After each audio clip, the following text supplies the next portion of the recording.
கேள்வி ஒன்றாக இருந்தாலும் பதில் எப்படியா இருக்கும், ஆளுக்கு ஏற்ற மாதிரி மாறுபடும். நேரில் வந்துட்டால் என்ன பண்ணிடலாம், எல்லா கேள்வியும் கேட்டு தெளிவாக, அதுக்கு தான் சத் சங்கம். என்னுடைய நோக்கம் எல்லாம் மனிதர்கள் எல்லாம் மகிழ்ச்சியாக இருக்கணும், அவ்வளோதான்.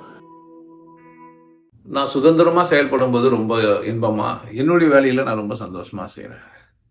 இன்னொருத்தர்கிட்ட நான் ஒரு டீம் லீடர் ஆகிட்டேன், இல்லை 4 பேருக்கு ஹெட் ஆகிட்டேன், அவங்கக்கிட்ட என்னால் வேலை வாங்க முடியல. இதுதான் கேள்வி. மனுஷன் மாறினே வரான். நிறைய விஷயம் எல்லாருக்கும் புரியுது. டீம் லீடருக்கு புரியாத விஷயம் டீம் லீடருக்கு கீழே வேலை செய்கிறவங்களுக்கு புரியவும் வருது. தெரிஞ்சவங்கிறாங்க, ஆளுமையே அவங்கக்கிட்டே இருக்குது. ஒரு நடிகர் ஒருத்தர் சொல்லியிருந்தார், மேடைக்கு கீழே இருக்கிறதுனால அவங்கெல்லாம் முட்டாள்கள் கிடையாது, அவங்களுக்கும் திறமையெல்லாம் இருக்கும், அவங்களுக்கு மேடை தான் கிடைக்கல அப்படின்லாம் சொல்லியிருப்பார். அதெல்லாம் கேட்டு நான் நெகுந்தெல்லாம் போயிருக்கிறேன்.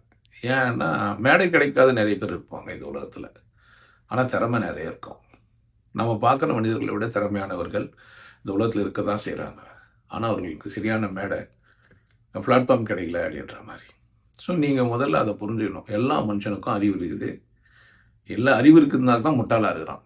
இதை புரிஞ்சுக்கிட்டீங்கன்னா எல்லாருக்கூடும் நீங்கள் பழக, பேச, தெரிஞ்சுக்க ஆரம்பிச்சிருவீங்க.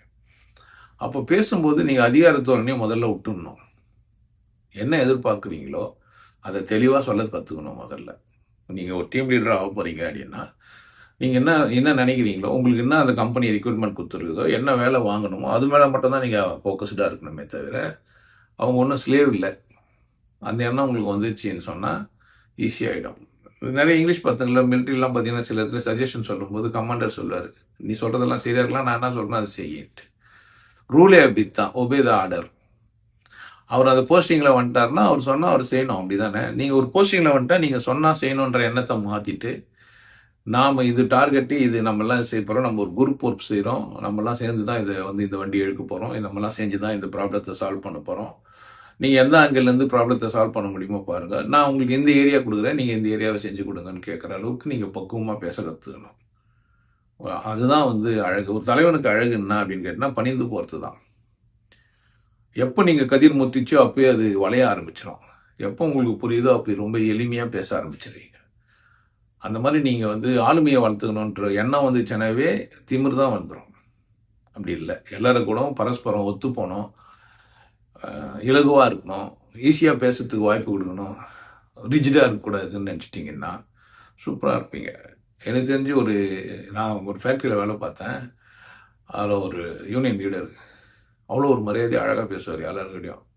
அந்த கட்சி அந்த ஆளுங்கள்லாம் மோசமானவனுங்க.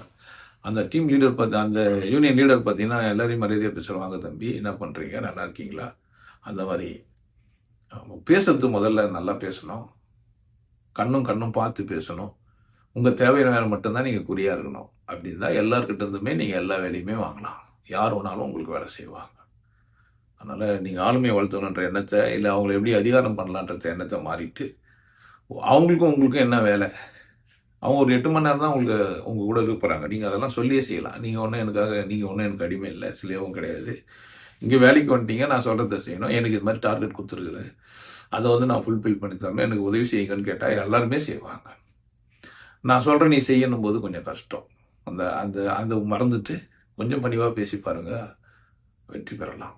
உங்களுக்கு எல்லாருக்கும் ஒரு விஷயம் சொல்றேன், ஆனந்த வாழ்வு அப்படின்ற ஒரு கோர்ஸ் யூடியூப்ல போட்டு வச்சுக்கோங்க. ஹாப்பி லைஃப் கோர்ஸ் நீங்க மெம்பர் ஆனீங்கன்னா ஆனந்த வாழ்வு கோர்ஸை நேரடியா நீங்க யூடியூப்ல பார்க்கலாம். ஃபேமிலியா டிவியில போட்டு என்ன பண்ணலாம், எல்லாரும் ஃபேமிலியா போட்டு பார்க்கலாம். ஒருத்தர் தான் சப்ஸ்கிரைப் பண்ணீங்க, 5 பேர் 6 பேர் என்ன பண்ணலாம், நீங்க அதை பார்க்கலாம். வாய்ப்பு பயன்படுத்திக்கப்பா.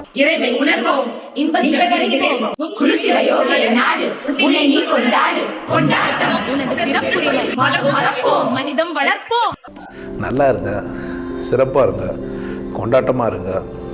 உங்களை நீங்கள் மதிப்பு மிகுந்தவராக மாற்றுறது உங்கள் கையில் தான் இருக்குது. நல்லா இருங்க. நான் ஒரு வாய்ப்பு என்னை பயன்படுத்திக்கலாம். நல்லது.